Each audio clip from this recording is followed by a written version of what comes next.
Good morning and welcome to this week's programme, which is an archives-based tribute to the late Dermot Morgan, comedian, satirist, writer and actor who died at 45, but who would now be celebrating his 70th birthday. To mark this milestone, we revisit the archives to remind ourselves of the talent of Dermot Morgan, and perhaps to remind some younger listeners who may only know Dermot Morgan's Father Ted character, to remind us all of the many talents of Dermot Morgan. First, here he is explaining to Mike Murphy how he worked on perfecting his mimicry. It's the caricature, I think. I just, in respect to yourself and certain other, I get onto sort of, some of the notes, and those are the dominant notes, and I don't sometimes even bother going particularly to the rest of the scale, as it were, in the impression. So like you did that, yeah. It's the high part of your. The high part of your range, as it were, that I tend to feature. And the same way that Michael D. Higgins, for example, who has now started to speak in a very much more modulated way, sometimes loses the run of it and goes up there. and that's what I tend to, And it's like a bit like Martin Turner with the cartoons, he just accentuates certain features and he's not really bothered about the rest. You're still doing Albert Reynolds very well.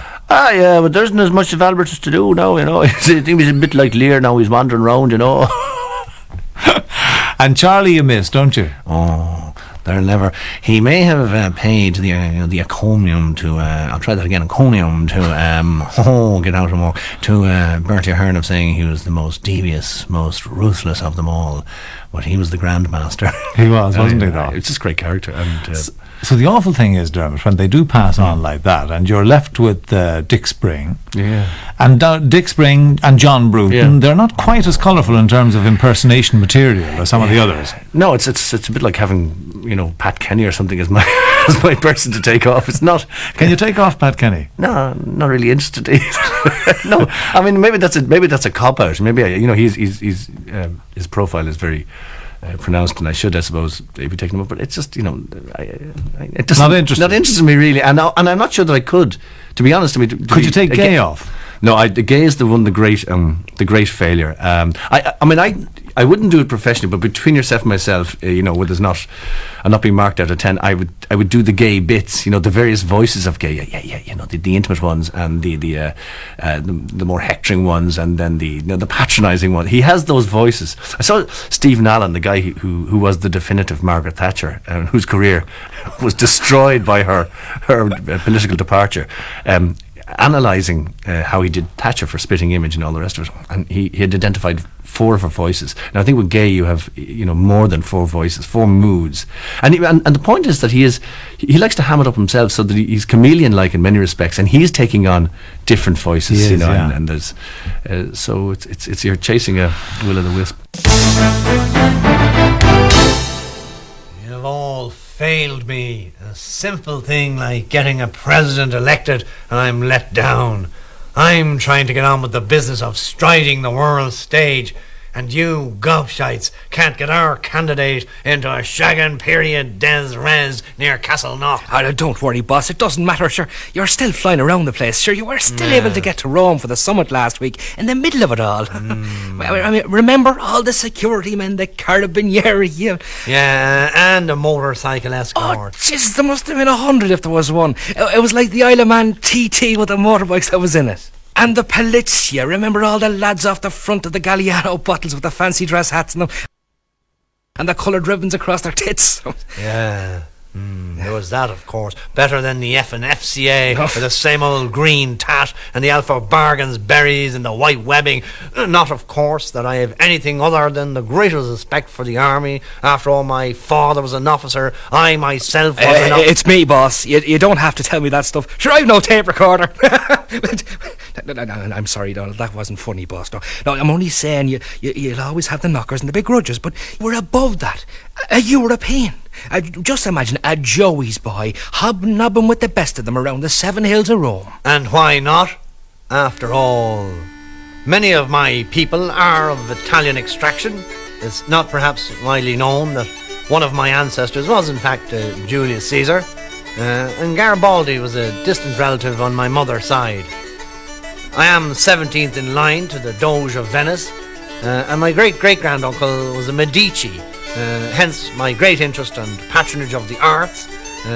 I myself have a very fine collection of paintings and sculptures of myself. Many's the night as a young fella I would bang out a tarantella on the old mandolin with relatives in Lombardy and Tuscany, and Dean Martin was my best man. Aldo Haughey lived in Turmina, where he was a credit enforcer for a local firm, and I also have a couple of cousins who run an insurance business in Palermo. Great sportsmen, their reputations as marksmen with the Lupara, the local favoured shotgun, being near legendary, though Carlo, the elder lad, had a preference for cheese wire. So as anyone who knows me will confirm, Sicilian blood is very much in my veins. Europe, my Europe. This is Koholo Yoki for 88 FM. Molto bene, boss. Now, don't forget tonight's appointment for Chicken in the Rough at Bowango's Disco for the Drumnadreary Corla Doyle Counter. How can I soar like an eagle when I'm surrounded by turkeys? I know, boss. Jerry Stembridge was co-writer of Scrap Saturday with Dermot Morgan. In an Arts Show interview in 1996, Mike Murphy asked him how they wrote the show. How did you go about the writing of this? Did you take certain sketches and write them, and Dermot wrote some others, and then the two of you met and said, "This is what I've got, and then let's see if we can make them gel," or whatever? You must have been there. Is that it? That's pretty much exactly. I mean, occasionally we tried writing together at the same time. In that, in the way we all have a picture of Hollywood scriptwriters, you know, the two, one walking up and down smoking and the other hammering away on the typewriter, and they're shooting dialogue at each other.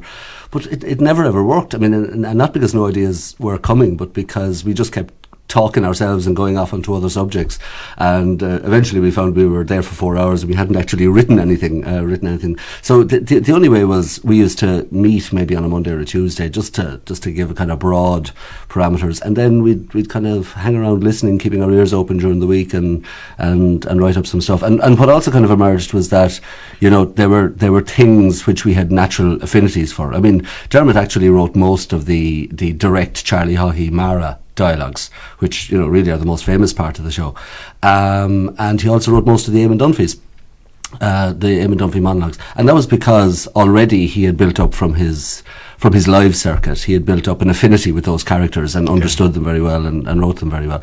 I think I certainly wrote most of the art show ones, and also tended to write most of the sketches that had groups of people involved, you know, that were, if it was to break down, like Dermot would write a lot that were essentially monologue pieces, whereas I tended to write a lot of the, you know, 3 and 4 character pieces. Yeah. Jerry Stembridge was also one of the voices on the show with Dermot Morgan, as in this Arts Show sketch. All right, yes indeed, and it's panto time again, of course, and something slightly unusual this year with the production of The Wizard of Oz. Somewhere over the rainbow, indeed. And we asked Professor Tig Lucy, a professor of political science and pantomime, if you don't mind, in UCC, to tell us about the deeper significance of the Wizard of Oz story. Well, now, Mike, I suppose it's what we intellectuals would call a bit of an allegory, yeah? Yeah. What, Tig, as Gable would say? Saving your presence, Michael God. An allegory. Okay. It's basically now the story of a power-crazed little old man who pretends that he's all-powerful and has lots of little people scurrying around doing everything for him. And terrified to challenge him. That's right, and this very ugly old witch who chases after him all the time. Indeed, I know to whom you refer.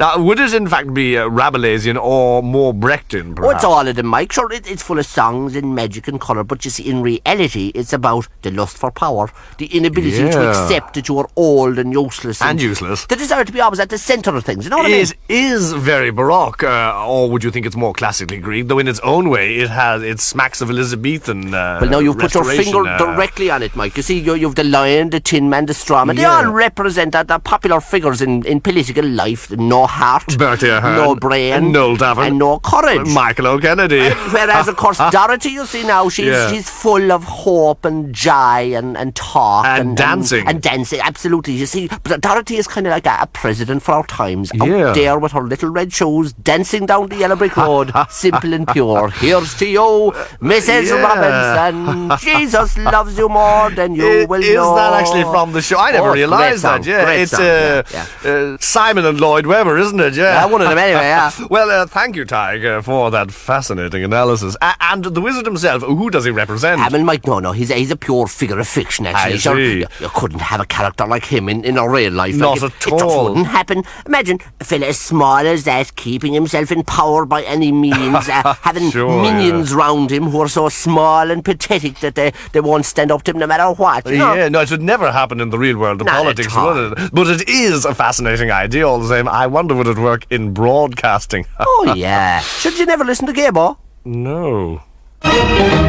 How about the reactions of people? Something you've been asked many times before. I know, for example, that Eamon Dunphy does not enjoy being sent up. No, he doesn't. No, he takes it very seriously. That's an adverb.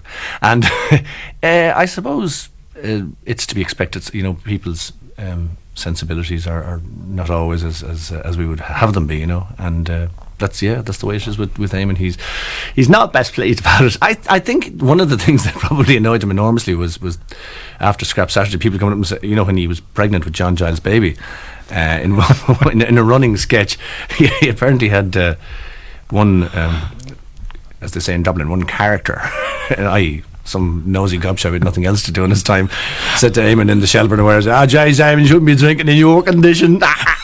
You know, so I suppose it became a real pain for him.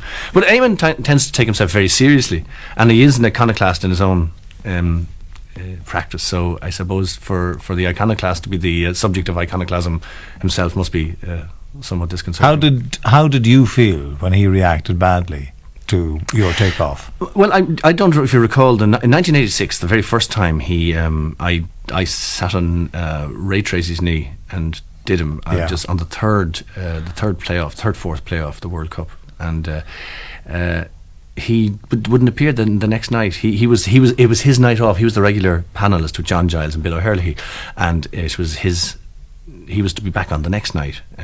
Because it was a nothing match, they decided they'll send in all the clowns, exactly, yeah. And it didn't. He didn't like it at all. He didn't turn up for the next night. He cancelled for the next night, if you like. And he came on Morning Ireland the following Monday, and he ranted. So let me tell you, I could have been with you two. I was betrayed by RT, and he went into all that stuff. And at that time, I went. I sought him out. He came back then on Pat Kenny then a while after that, and he said no. He withdrew some of the things he'd said about me, blah blah blah. But I gave him a bell, and I went down and met him, gave him a bottle of champers, and said, look, it wasn't, the way you took it wasn't supposed to be as personalised or as injurious as you read it. But with Scrap Saturday, then there was no way back. And one of the things that I, in my own process of maturing or maturation or whatever, I decided, well, look, that is what I do, and if people don't like it, there's nothing I can do about it. And in some senses, to want it to be otherwise is neither here nor there. So that if Eamon can't handle that, or he can't abide it, you have to live with it yourself. That's it. And I would really, I think Eamon Dunphy is, a national institution. I genuinely do believe that he is very talented writer, and he's great for sales in the Sunday Independent as well. But he is a star, and I don't think he likes to accept that. And I think that's disingenuous on his part to say, no, I don't want to be a person, I don't want to be a star. He's very much a high-profile person. He says contentious things. He also can be very, very wounding. He has said dreadful things about people. I mean, really, just this side of life. I mean, he described Liam Brady in one particular article as being whey-faced and white with nerves and ready to throw up. I mean, now, I absolutely support his right to, that is absolutely revealing journalism. But I mean, I don't know how Liam Brady felt about that. But it behoves a guy who's dishing it out in the big time, to be able to take it. Oh yeah, absolutely. Yeah. And here is Pauline McLynn and Dermot Morgan in another sketch from Scrap Saturday.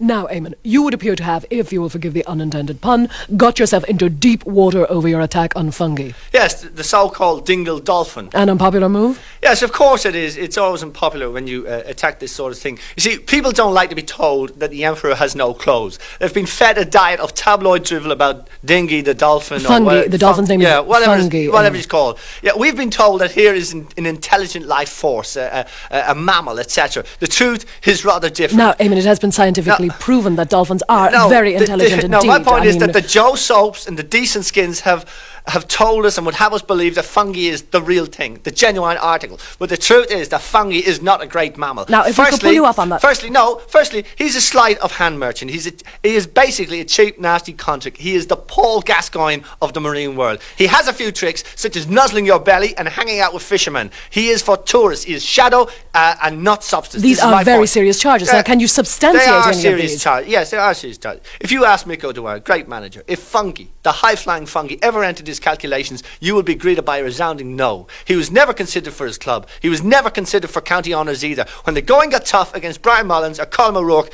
where was fungi? Question. Well, now, could we... No, question. The truth, the unpalatable truth, the truth is that when it comes to real championship football, fungi is doing exhibition stuff for boatloads of tourists, doing sweet FA or FAI, if you like, and the rest of the Kerry lads know this. But, Eamon, it is proof that he is good boost to the southwest in terms of tourism. That's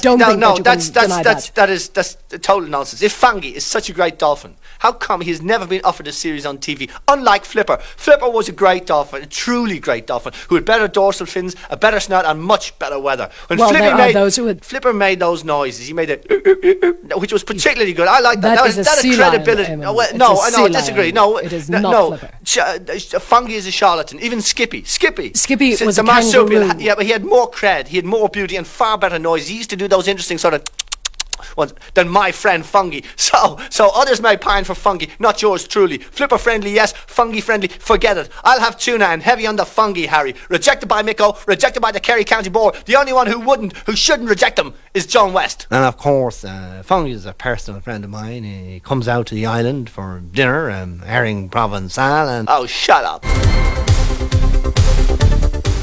In April 1995, Dermot Morgan was invited on The Arts Show by Mike Murphy to look back over his career and to talk about his future ambitions. And it was very exciting, the idea of a comedian who could come in and do a full show in theatre. And that was always in the back of my mind. That's where it's at, like Lenny Bruce used to could take Carnegie Hall over and do it. And that's terrific. But so what the style of thing I'd want to do would be... I would say in that area of standing up and delivering the goods on stage for an evening's Where did you get your askew look at life and your ability to mimic? Was it from your parents? I think my mother certainly had a very she was a brilliant mimic, and quite savage too in her own way. She could really get on the character as well as the voice. What, the Neighbours? Neighbours, yeah, and yeah, I can't name the names obviously, but there was a list of people she could do, and they were brilliant. And I think that has to have kind of gone in here into the head eventually. And just it started. And also, of course, that I think genetically you'd get the ability to do voices would be handed down.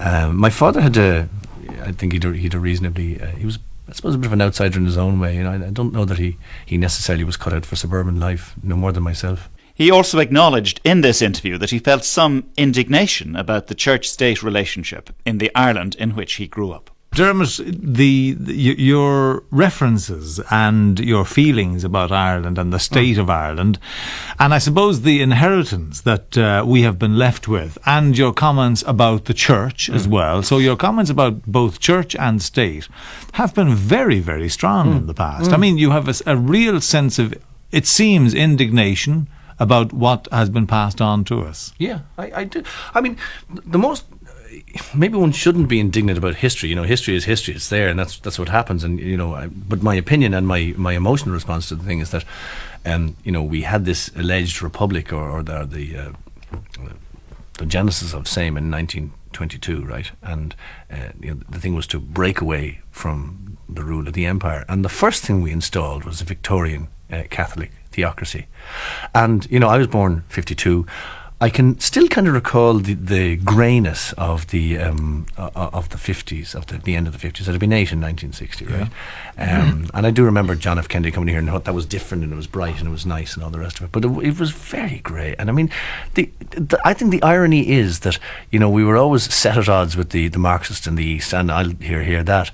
But in a way, we were always set at odds with what? We know the bogey person for us was the Reds. The Reds, in the East. yeah, sure. But in an odd way, we were a Catholic mirror image, you know, fairly close to a type of dictatorship in many respects. And I don't feel I'm exaggerating when I say that it's sort of a dictatorship of the, I was going to say the proletariat, but the dictatorship of the hierarchy, really.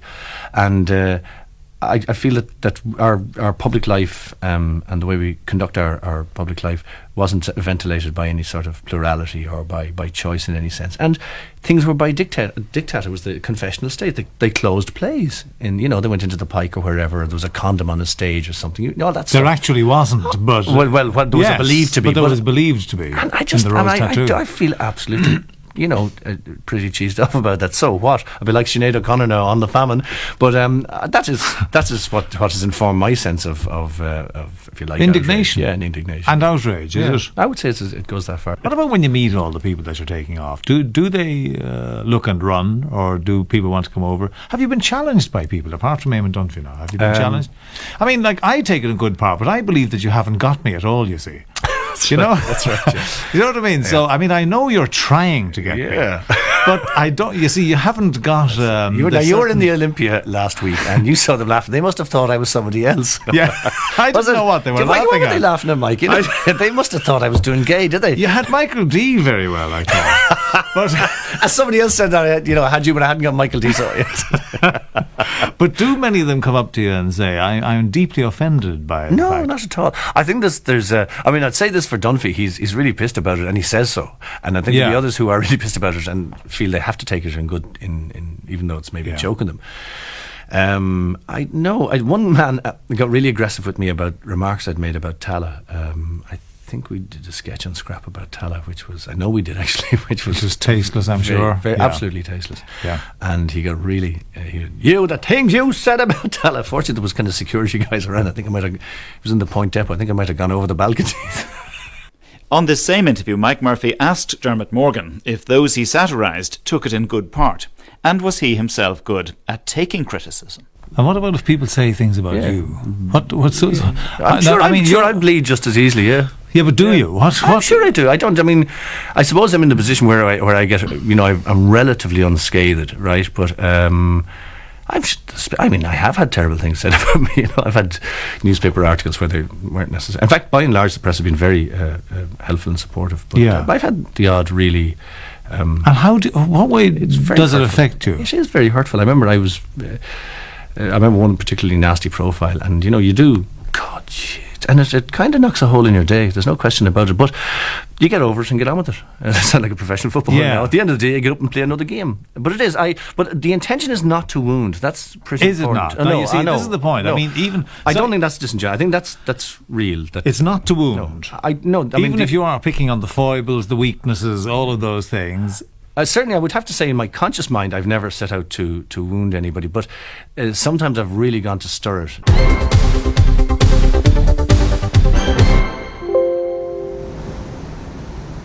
What I'm trying to tell you, PJ, is that we have just visited the greatest centre of culture in the modern world. What I wouldn't give to turn Merrion Square into the Elysian Fields and government buildings into the Elysee Palace. Now, boss, the new buildings we took over from UCD will be magic altogether. Your own Elysee. Yeah, I could drive up like... Oh, sweep! You could sweep! Yeah, I could sweep up to my palace, to the Doyle, in one of those French cars. You know, like Day of the Jackal. What about the shagging ushers? Could we get the lads, you know, to wear silver helmets and stuff? I'll have a word with the RTE and see if they have any gear in the wardrobe.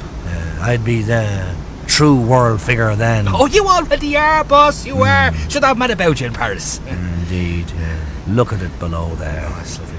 Paris. It's a great city. La belle ville de Paris. Oh, you're fluent, boss. Me, they're on to be giving you a phone, yeah? Why not? After all, France is my spiritual home. Ah, now, boss. It's not widely known, perhaps, that many of my people went on the flight of the Earls.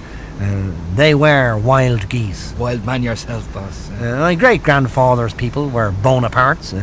Napoleon is a personal ancestor of mine. Even to this day, I have relatives who are personal security advisors in Corsica, while Grand-Père Jean-Pierre Hohy had his own vineyards and wine fields in the Loire, and my grandmaman was a garlic crusher in Metz. She was in the resistance, was arrested by the Gestapo for her table manners in a bistro near Montmartre. And apart from 1939, when I cancelled a cycling holiday along the Maginot Line, I went to France every summer, but I confess I never managed to learn that much of the language, as my cousins, the Marceaus, were people of few words. But I carry the Song of the Seine in my heart and pine for Provence in equal measure. And the Eiffel Tower is a beacon to my soul. There's the Ballymun Towers now, boss. Don't forget, you'll have the lads in the cabinet to put the manners on this week. Paris, Gorbachev, Bush, Thatcher, the summit. Just when I push my burden to the top of the hill and I reach the heights, I roll back down into the mud. I'm a veritable Sisyphus. No way, boss. You're a man's man. This morning's programme was a salute to the memory of the late Dermot Morgan, born in 1952 and who died at the age of 45. And this was to mark what would have been his 70th birthday. Thank you for listening this morning. More archives next Sunday morning. And thank you for listening. Good morning.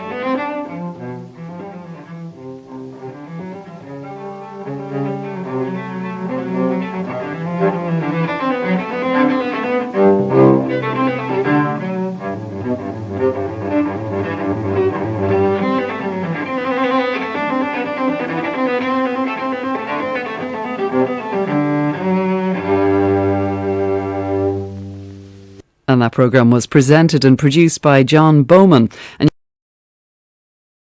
But before we begin this morning, a brief postscript to last week's programme.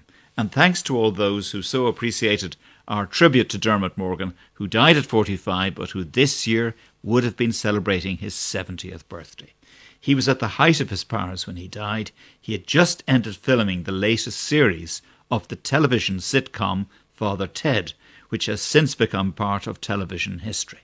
Before we begin this morning, then, a reminder of Father Ted's predecessor, Father Brian Trendy, which was a Dermot Morgan creation and which first brought him to public attention. Yes, and it's Father Trendy 20 years on, is it? Well, I don't think it's I would say that Father Trendy helped in some respects to get me the part. I'm purely in this sitcom as a performer, as an actor, if you like, though I prefer to think of myself perhaps as a comedian, but it is an acting gig, that's what it is.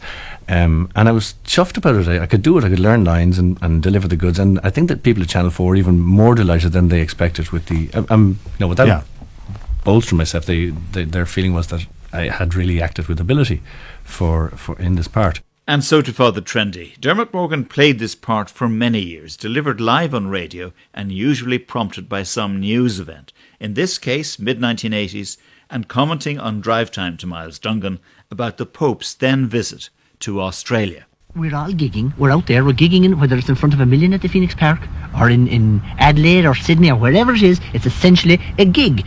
So he would have looked upon Phoenix Park as a gig, as Bob Geldof would look upon it as a gig. But the gig is Mick Jagger. The gig is God. That's what the gig is. For Bruce Springsteen or something else, it's a different sort of gig. For His Holiness, the gig is God, and that's what he's saying. He's laying down, as I say, a hard riff, a riff of religion, something that we can relate to. We talk about headbangers. Essentially, the Pope is saying, let's keep the status quo. Let's keep the status quo of religion and love. Well, on the subject of status quo, what kind of groups do you think he'd be into? Do you think he'd be into groups like Status Quo? Well, we're in the army now. This is what he's essentially saying. We're in the army now. We're in the army now. We're in God's army. And that's the point His Holiness is making, right? So because, like Status Quo, our denim may be a little faded, we may be a little faded ourselves, but essentially, we're going to keep going. We're still going to be on the road to Damascus, the road to heaven, who knows? The forerunner to Father Ted, perhaps that was from the archives of Drive Time in the mid-1980s. Difficult to appreciate it now, but there were as few as 3 series of Father Ted and as few as 25 episodes in all. But throughout the world, with viewers enjoying episodes they may have seen multiple times, it has become a television classic.